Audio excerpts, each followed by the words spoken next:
那 rabies 呢？那狂犬病，什么动物会得狂犬病？不可以回答狗，不可以回答人。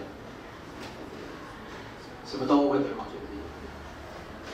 像前一阵子台湾，我们其实很多国家都有狂犬病台湾很久以来都是没有狂犬病所以后来就发现有了。那时候发现是野生的鼬獾嘛，有没有？那时候不是搞不清楚，还猜错以为是白鼻星，因为两个长得有点像啊。那外国呢？我们讲美国好，因为其他国我也不知道。美国什么动物？对呀、还有人，对 raccoon 就是浣熊浣熊还有蝙蝠那所以什么动物会得狂犬病？我的意思是，为什么不要你回答狗？因为你回答狗，你只是把犬翻译成狗而已，对不对？这好像蛮无聊的啊。